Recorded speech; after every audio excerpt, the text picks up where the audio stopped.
Okay. Um, let's see here. So, I was just thinking, I was just thinking, man, wow, don't we have a lot going on here in this precious word? Oh, songs. Don't we have so much here? And God, what a lovely God He is to just not leave us hanging. He just didn't do it. Not in this year. Not today. You know, there is a way to walk rightly before God, and it is in His good pleasure to cover the sin of people. It is His good pleasure to do this. I just want to point out a couple things right before we jump into Genesis, looking into the life of Isaac. Look at that. God promised Isaac, and there's Isaac. But I just want to quickly read a psalm, or Psalm 96, because let's read what God will be reading about. We're going to read more about the one we're reading about. So that we have a sense when we are going through and reading about Isaac, who is this God? What is this God like? So that we're just mindful, and he's very becomes more clear to us. So, Psalm 96. Oh, sing to the Lord a new song. Sing to the Lord, all the earth. Sing to the Lord, bless His name. Tell of His salvation from day to day. Declare His glory among the nations, His marvelous works among all the peoples. For great is the Lord, and greatly to be praised. He is to be feared above all gods, for all the gods of the people are worthless idols. But the Lord made the heavens, splendor and majesty are before Him. Strength and beauty are in His sanctuary. Ascribe to the Lord, O families of the peoples. Ascribe to the Lord glory and strength. Ascribe to the Lord the glory due His name. Bring an offering and come into His courts. Worship the Lord in the splendor of holiness. Tremble before Him, all the earth. Say among the nations, the Lord reigns.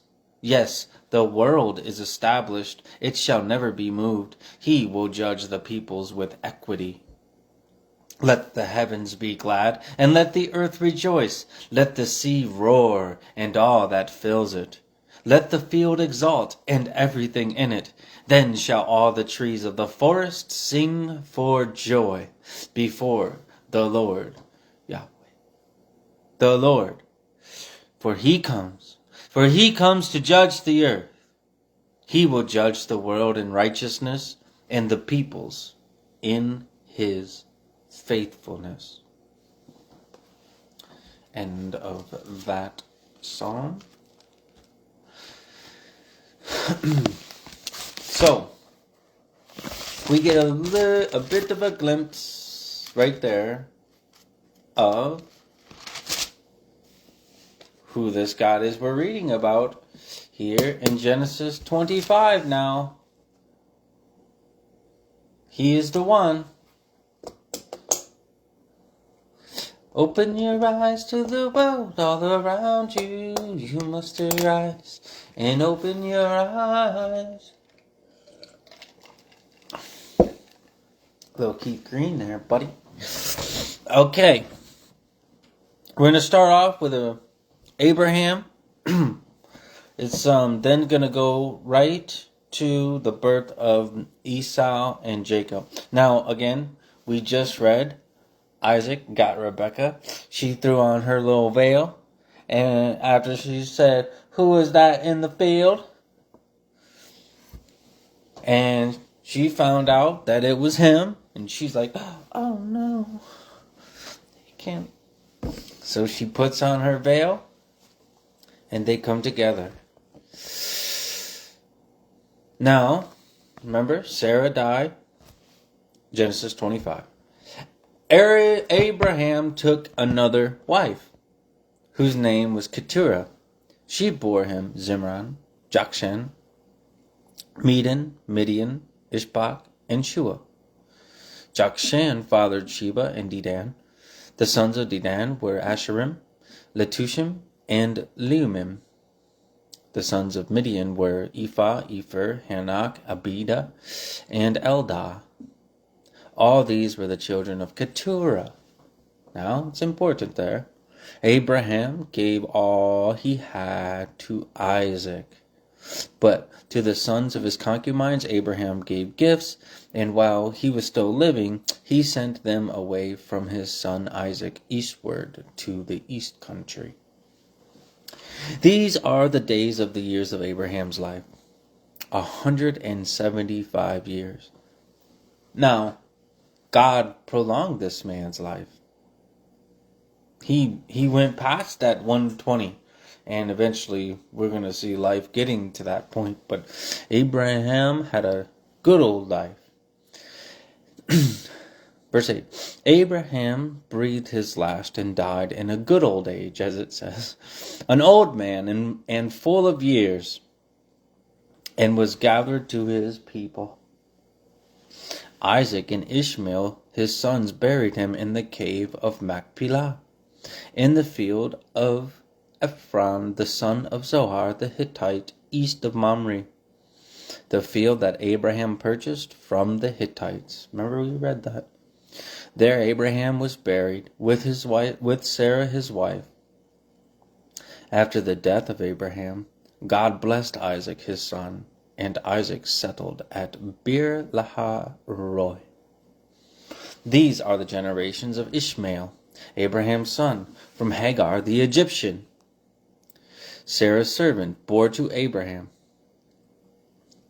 These are the names of the sons of Ishmael, named in the order of their birth: Nebiah, the firstborn of Ishmael, and Kedar, Adbeel, Mibzam, Mishma, Duma, Massa, Hadad, Tema, Jeter, Nephish, and Kedemah. These are the sons of Ishmael, and these are their names, by their villages, and by their encampments, 12 princes according to their tribes. These are the years of the life of Ishmael, 137 years. He breathed his last and died, and was gathered to his people.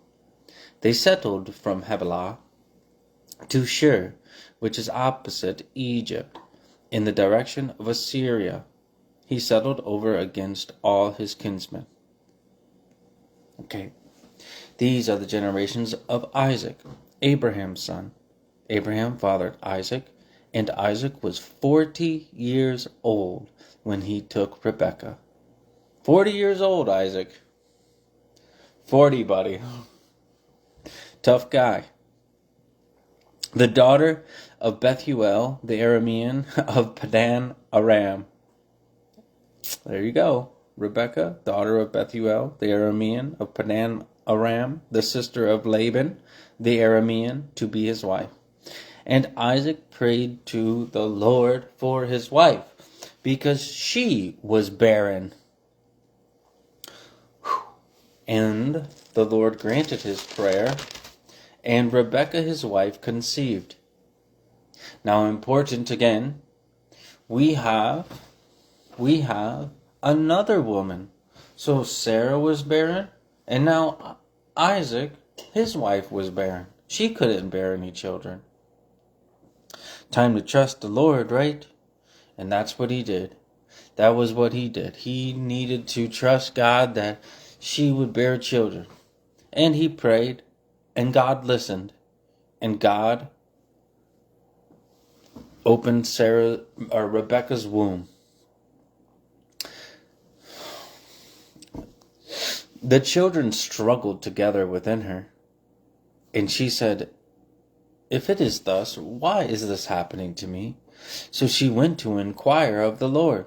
And the Lord said to her, "Two nations are in your womb, and two peoples from within you shall be divided. The one shall be stronger than the other, and or the older shall serve the younger."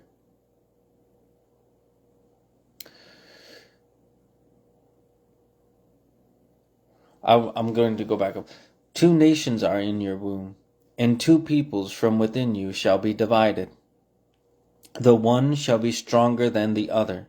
The older shall serve the younger. When her days to give birth were completed, behold, there were twins in her womb. The first came out red, all his body like a hairy cloak.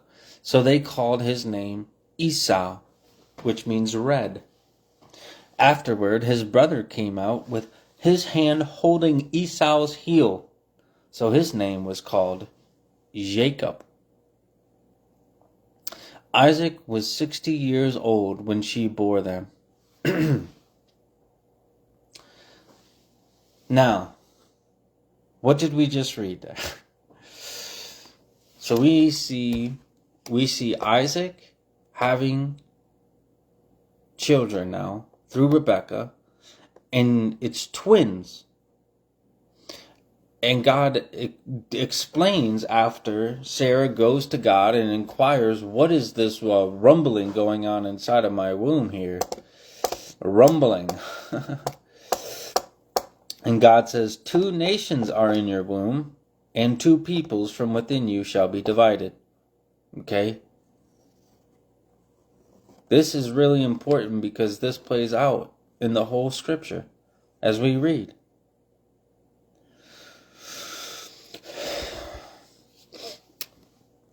Now,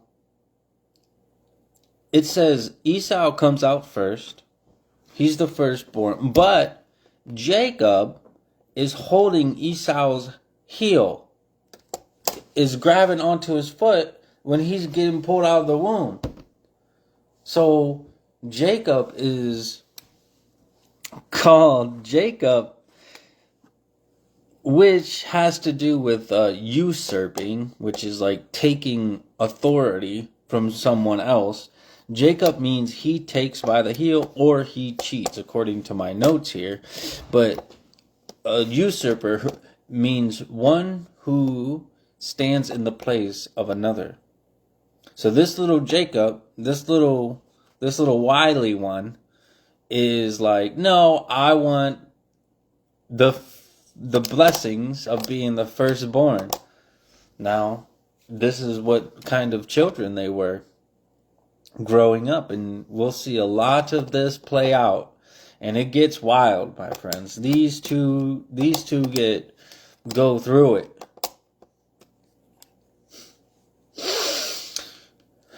When the boy grew up, excuse me. Okay, so we getting that picture? We getting that picture? So now, what's going on here?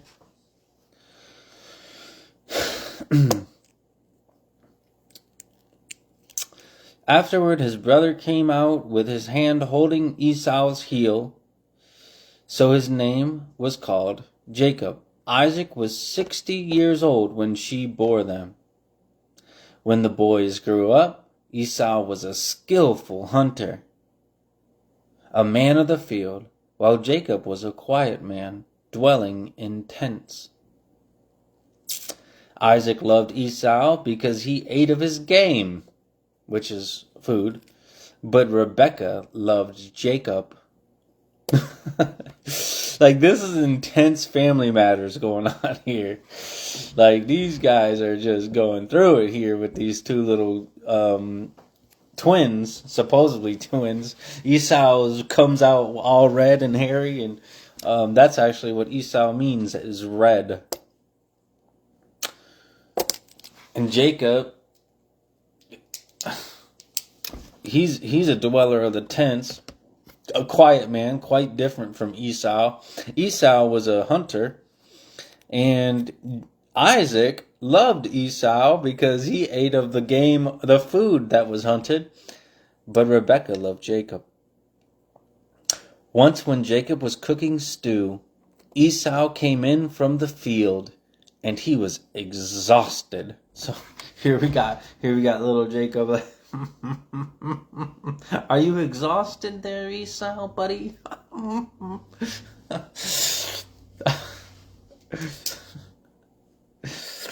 This guy was not his buddy at all, really, not like that. We'll see what he's about. Once when Jacob was cooking stew, Esau came in from the field, and he was exhausted. And Esau said to Jacob, "Let me eat some of that red stew, for I am exhausted." Therefore his name was called Edom. Edom sounds like the Hebrew for red. That's in the note. Jacob said, "Sell me your birthright now."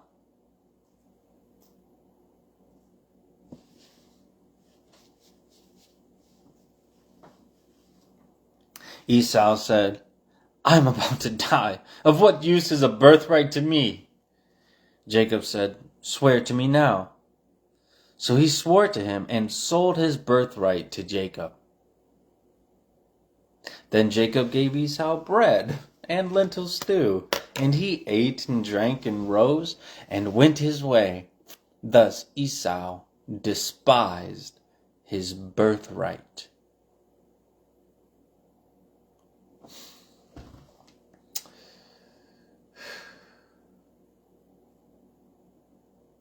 That's rough. Boy, oh boy, isn't that a rough read?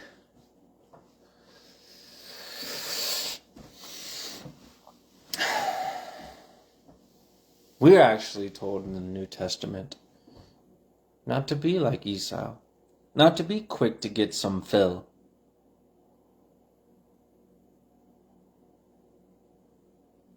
Maybe we'll read some of that, but we just read it right here. Quick to get his fill, despising his birthright. Now what the birthright was, it was for the firstborn children, and they were the ones that were to inherit the majority of what their parents had. Jacob knew his father Isaac had a lot. And you could just see Jacob stewing around in his own mind that he wanted that thing. He knew, he looked into the future more than Esau did, okay? He was more ahead of this whole situation, the whole game. The whole game. He was way ahead of it, and he was just like, man, I need to get that birthright because then I'm gonna inherit all of the blessings that he's gonna get once my father Isaac passes away. Give it to me. I want it. So here he is, making his stew. Esau comes in all half dead, feeling like he's half dead. I'm about to die. What good is a birthright to me, he says.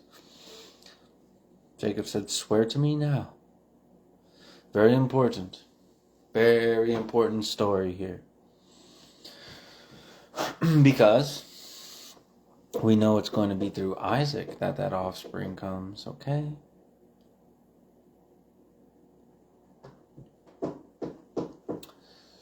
Now, Genesis 26. Now there was a famine in the land, besides the former famine that was in the days of Abraham. And Isaac went to Gerar to Abimelech, king of the Philistines.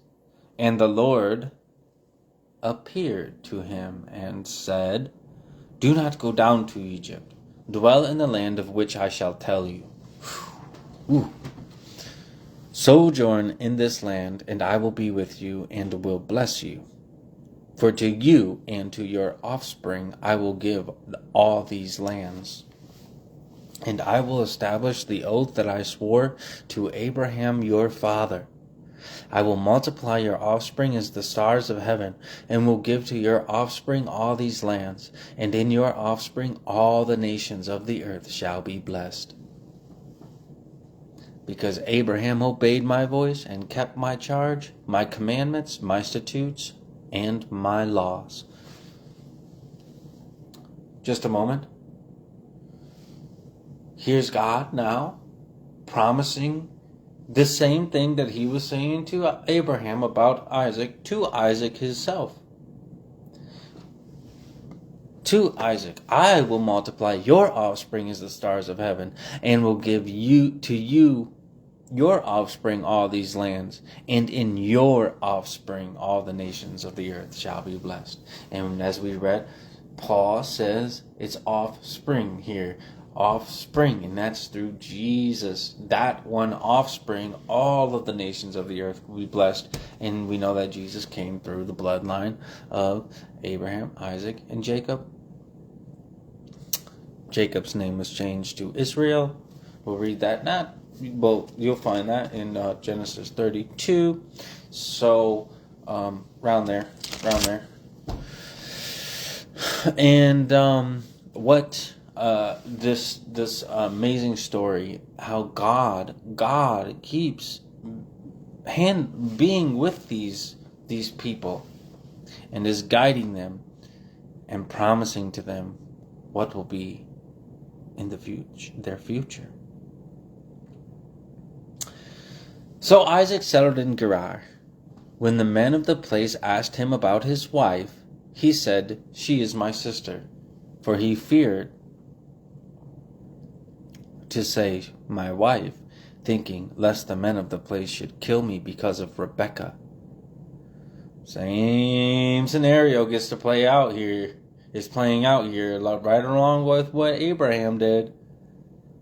He feared to say, my wife, thinking lest the men of the place should kill me because of Rebekah, because she was attractive in appearance. When he had been there a long time, Abimelech, king of the Philistines, looked out of a window and saw Isaac laughing. This laugh is making it clear to Mr. Abimelech that she is not just your sister here. Here we go.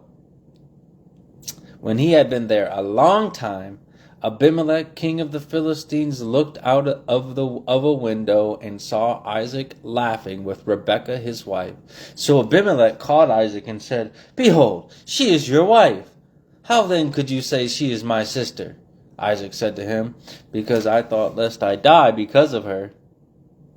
Abimelech said, What is this you have done to us?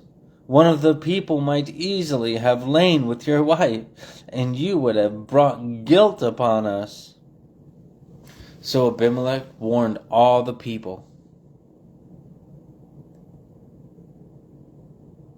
saying, Whoever touches this man or his wife shall surely be put to death.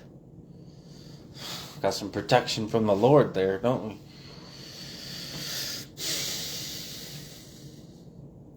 And Isaac sowed in that land and reaped in the same year 100-fold.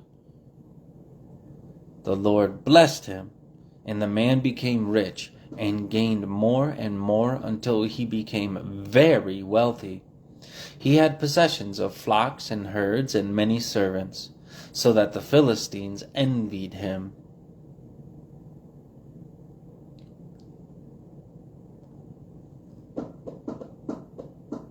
He had possessions of flocks and herds and many servants, so that the Philistines envied him. Now the Philistines had stopped and filled with earth all the wells that his father's servants had dug in the days of Abraham his father. And Abimelech said to Isaac, "Go away from us, for you are much mightier than we." So Isaac departed from there and encamped in the valley of Gerar, and settled there. And Isaac dug again the wells of water that had been dug in the days of Abraham his father, which the Philistines had stopped after the death of Abraham, and he gave them the names that his father had given them. But when Isaac's servants dug in the valley, and found there a well of spring water, the herdsmen of Gerar quarreled with Isaac's herdsmen, saying, "The water is ours." So he called the name of the well Esek, because they contended with him. Esek means contention. Okay? Because they contended with him. Then they dug another well, and they quarreled over that also. So he called its name Sitnah, which means enmity.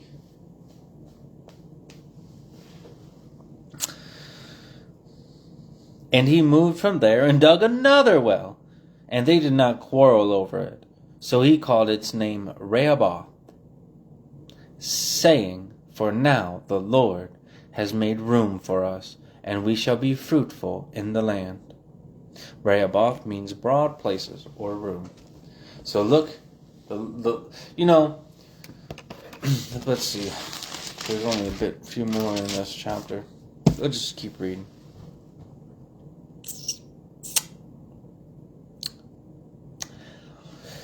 From there he went up to Beersheba, and the Lord appeared to him the same night and said, "I am the God of Abraham your father. Fear not, for I am with you, and will bless you and multiply your offspring for my servant Abraham's sake." So he built an altar there, and called upon the name of the Lord, Yahweh, the Lord, and pitched his tent there, and there Isaac's servants dug a well. When Abimelech went to him from Gerar with Ahuzzath, his advisor, and Phicol, the commander of his army, Isaac said to them, "Why have you come to me, seeing that you hate me and have sent me away from you?" Look at what happens here. They said, "We see plainly that the Lord has been with you." So we said, "Let there be a sworn pact between us, between you and us, and let us make a covenant with you, that you will do us no harm, just as we have not touched you and have not done you nothing but good, and have sent you away in peace. You are now the blessed of the Lord." So he made them a feast, and they ate and drank. In the morning they rose early and exchanged oaths, and Isaac sent them on their way, and they departed from him in peace. The same day Isaac's servants came and told him about the well that they had dug, and said to him, "We have found water." He called it Sheba. Therefore the name of the city is Beersheba to this day.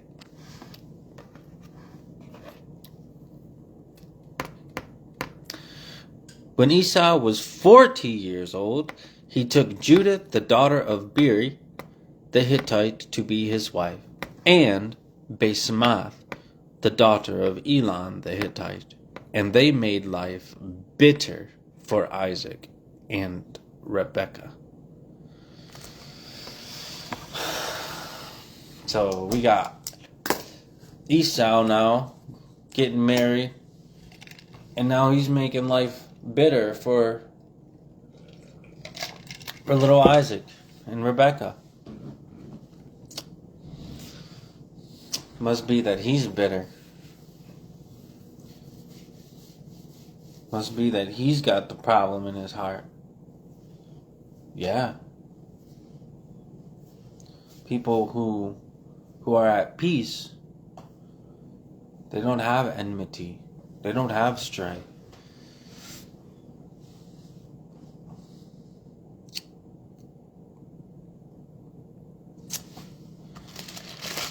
Now,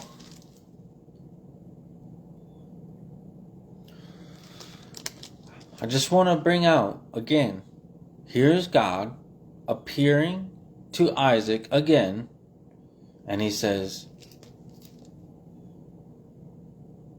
what is going to occur through Isaac? He's keeping Isaac's faith up. And that's what he wants to do for you and I today.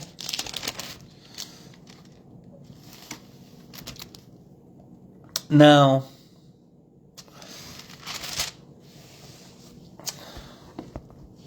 continuing with about Isaac here. Genesis 27. When Isaac was old and his eyes were dim so that he could not see, he called Esau his older son. Now Isaac is their dad. The dad of Jacob and Esau. When Isaac was old and his eyes were dim so that he could not see, he called Esau his older son and said to him, My son. And he answered him, Here I am. He said, Behold, I am old. I do not know the day of my death. Now then, take your weapons, your quiver, and your bow, and go out to the field and hunt for game, and prepare for me delicious food, such as I love, and bring it to me so that I may eat, that my soul may bless you before I die. So here we have Isaac laying. His eyes are dim. It's hard for him to see. And he's calling Esau in, which was the firstborn. The one Jacob was holding the heel of. And Isaac says, Go, and I'm going to come back, and I'm going to give you the blessing of the inheritance. I'm going to bless you under God. Go and prepare for me delicious food, such as I love, he says, and bring it to me that I may eat, that my soul may bless you before I die. Now Rebekah was listening when Isaac spoke to his son Esau. So when Esau went to the field to hunt for game and bring it, Rebekah said to her son Jacob, I heard your father speak to your brother Esau. Bring me game and prepare for me delicious food, that I may eat it and bless you before the Lord before I die. Now, therefore, my son, obey my voice as I command you. Go to the flock and bring me 2 good young goats, so that I may prepare from them delicious food for your father, such as he loves, and you shall bring it to your father to eat, so that he may bless you before he dies. So Rebekah's like, I'm going to switch this thing up here. We'll see. But Jacob said to Rebekah his mother, Behold, my brother Esau is a hairy man, and I am a smooth man. Perhaps my father will feel me, and I shall seem to be mocking him and bring a curse upon myself and not a blessing. His mother said to him, Let your curse be on me, my son. Only obey my voice and go, bring them to me. These people they're crafty for it. They're crafty for the blessing, man. She's like, Jacob, I gotta go. Now it's time for us to make this stew. And it's time for you to get the blessing of the firstborn. All of this, just want to remind you, all of this was made out of pact of mouth. Okay? That's how important what you say is. These things were said. How did Jacob steal the birthright? Before all of this, Jacob said, swear to me that I get your inheritance, that I get the birthright of the firstborn.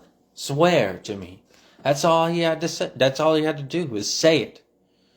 All he had to do was say it, and it was, God hears it all. So be careful. James talks about how the mouth is, you have to be very careful with your mouth and when you're around people, you know. If you want something to say and it's strong, and it's go call out to the Lord. Speak to the Lord. And God listens. Okay. So now she's like, let's get this food cooked. Jacob's like, well, he's hairy, and if he feels, my dad feels me, he's gonna know it's me, and then it's gonna be a curse. And she's like, let your curse be on me then, but only listen to me. Go get those goats.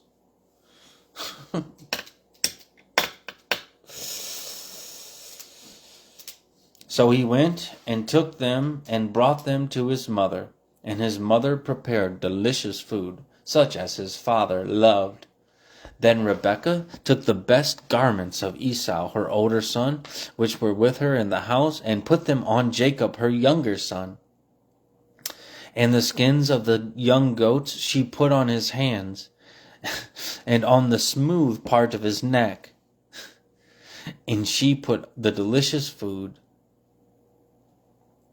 and she put the delicious food and the bread which she had prepared into the hand of her son Jacob. So now we got Jacob smelling like Esau, feeling like Esau, getting that good food like Esau, getting that grub, that game. So he went in to his father and said, my father. And he said, here I am. Who are you, my son? Jacob said to his father, I am Esau, your firstborn. I have done as you told me. Now sit up and eat of my game, that your soul may bless me. But Isaac said to his son, how is it that you have found it so quickly, my son? He answered, because the Lord your God granted me success. Then Isaac said to Jacob, please come near, that I may feel you, my son, to know whether you are really my son Esau or not. So Jacob went near to Isaac his father, who felt him, and said, the voice is Jacob's voice, but the hands are the hands of Esau.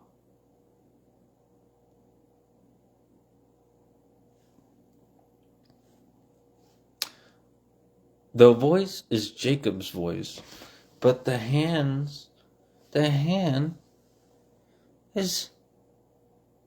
are the hands of Esau. And he said, and he did not recognize him, because his hands were hairy like his brother Esau's hands. So he blessed him. He said, are you really my son Esau? He answered, I am. Then he said, bring it near to me, that I may eat of my son's game and bless you. So he brought it near to him, and he ate, and he brought him wine, and he drank. Then his father Isaac said to him, come near and kiss me, my son. So he came near and kissed him, and Isaac smelled the smell of his garments, and blessed him, and said,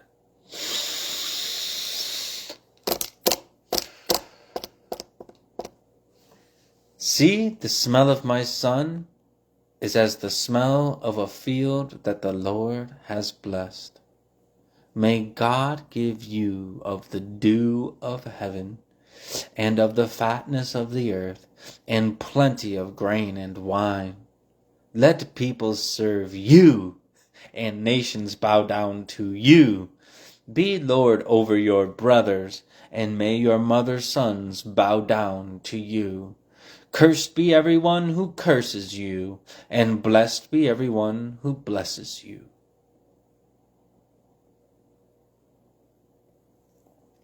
As soon as Isaac had finished blessing Jacob, when Jacob had scarcely gone out from the presence of Isaac his father,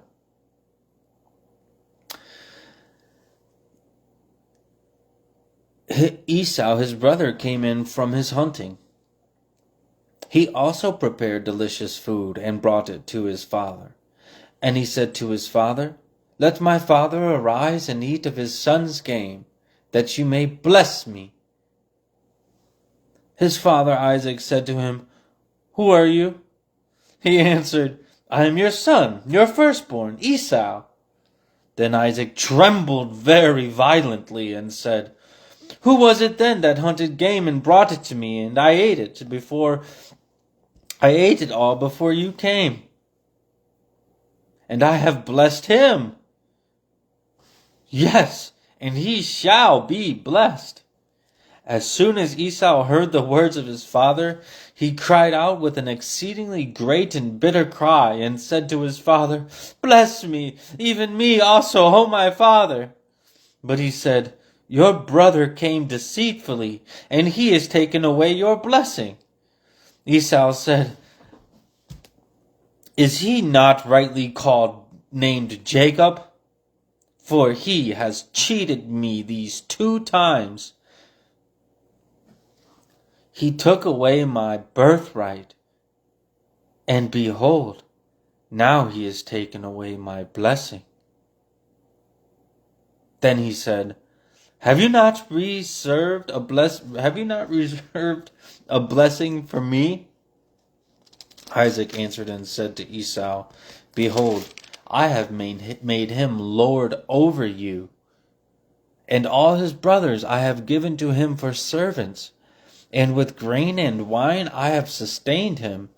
What then can I do for you, my son?"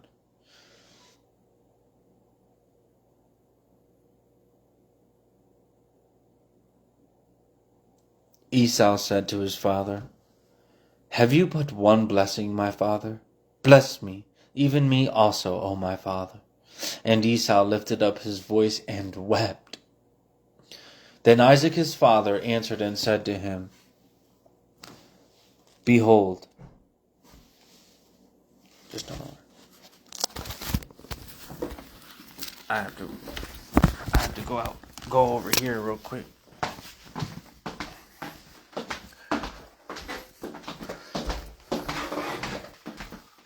I have to go in here real quick. I don't want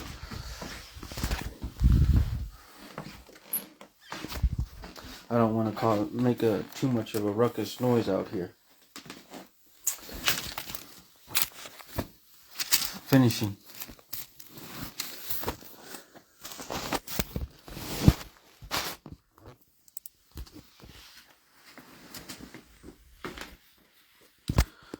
Whoops.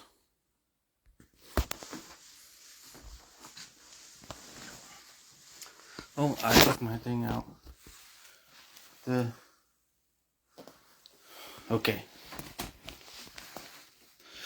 Then Isaac his father answered and said to him, "Behold, away from the fatness of the earth shall your dwelling be, and away from the dew of heaven on high.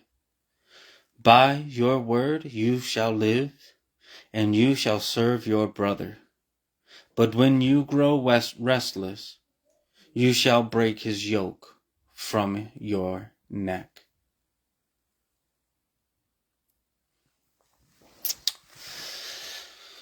Now Esau hated Jacob because of the blessing with which his father had blessed him. Now Esau hated Jacob because of the blessing with which his father had blessed him. And Esau said to himself, "The days of mourning for my father are approaching. Then I will kill my brother Jacob." But the words of Esau, her older son, were told to Rebekah.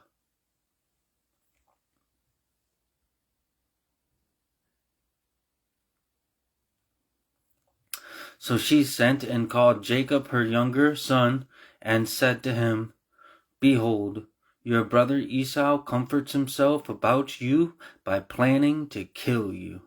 Now therefore, my son, obey my voice. Arise, flee to Laban your brother in Haran, and stay with him a while, until your brother's fury turns away. Until your brother's anger turns away from you, and he forgets what you have done to him. Then I will send and bring you from there. Why should I be bereft of you both in one day?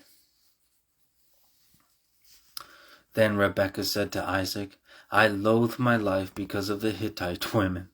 If Jacob marries one of the Hittite women like these, one of the women of the land, what good will my life be to me? End of that chapter. So now we got this big issue going on between the two brothers, Jacob and Esau, and Jacob is about to run and flee. Something like I just kind of did. Get out of there. Get going. Keep moving. Keep reading. So, this is just such a wonderful story, isn't it? It's just, there's so much going on here. It's like how the Lord is at work and how he's chosen Jacob to be the one who inherits the blessings. You see, the Lord is calling the shots here. The Lord is calling the shots. And that's what we got to keep doing. We got to keep letting the Lord call the shots. So, I do have to take care of something, and but there's a lot there. We went through that quite a bit, and I hope that is encouraging to you and a blessing to all who call upon the Lord. That we see what this God is like and how he moves, and we can see clearly how human beings tend to think at times and try and figure things out, but we know that the Lord is in control, and what a great blessing. So my encouragement is just that we get to see how this God directs, and it's really important, because when God asked Isaac to go a direction, it's important to go that direction. When God is guiding, listen. Do your best to listen to him, and you will find blessings from his hand. So, we just went through quite a bit there, and just I pray that Jesus blesses you guys and keeps you encouraged in his love, his word, his truth, his guidance. So, blessings. That was up to Genesis 28.